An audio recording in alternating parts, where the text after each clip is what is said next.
Hi friends, అందరూ ఎలా ఉన్నారండి? నేనైతే బాగున్నా. Subscribe to my channel. నేనైతే సడన్గా భీమవరం అయితే వెళ్ళాల్సి వచ్చిందండి.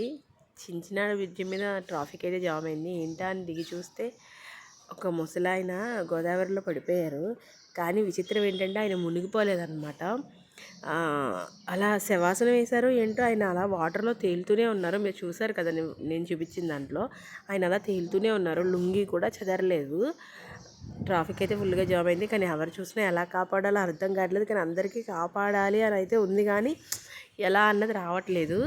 ఈ లోపైతే ఒక లారీ అతను అయితే ఆగారండి. ఆగినప్పటికీ ఎదరొచ్చి ఒక ట్రాక్టర్ ఆగింది.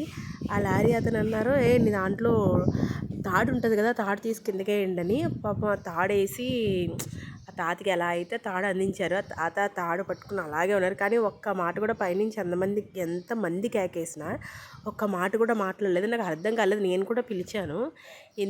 ఎందుకు మాట్లాడలేదంటే, ఒకవేళ మాట్లాడితే ఆయన వేసిన ఊపిరి బయటకు వదలడం అలా ఏమో, అందుకని ఆయన ఎంత కేకేసినా సరే మాట్లాడలేదు. జస్ట్ చేతులు మాత్రమే ఊపారు ఆయన.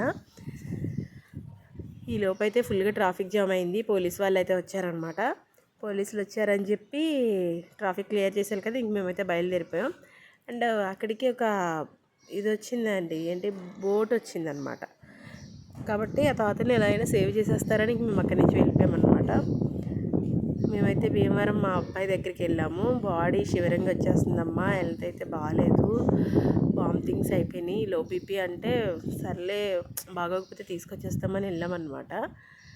తీరా వెళ్ళి చూస్తే పడుకుని ఉన్నాడు. వాడిని లేవి బయటికి తీసుకొచ్చి కోకోనట్ వాటర్ తీసుకుని నెక్స్ట్ టిఫిన్ పెట్టించాము. వీళ్ళిద్దరూ టిఫిన్లో కూర్చుని మ్యాచ్ చూస్తున్నారు. తర్వాత వాడికైతే బాయ్ చెప్పేసి బయలుదేరి అయితే వచ్చేసామండి.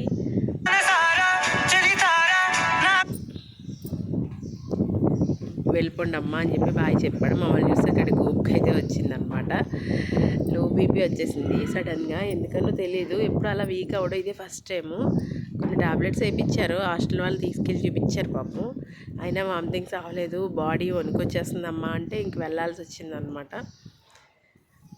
అలా వెళ్ళి వాడిని చూసి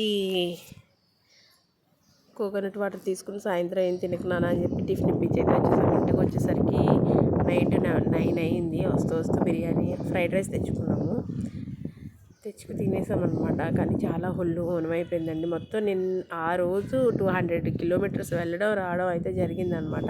అంటే వేరే ఊరు వెళ్ళాము, అక్కడి నుంచి అటు వెళ్ళాల్సి వచ్చింది.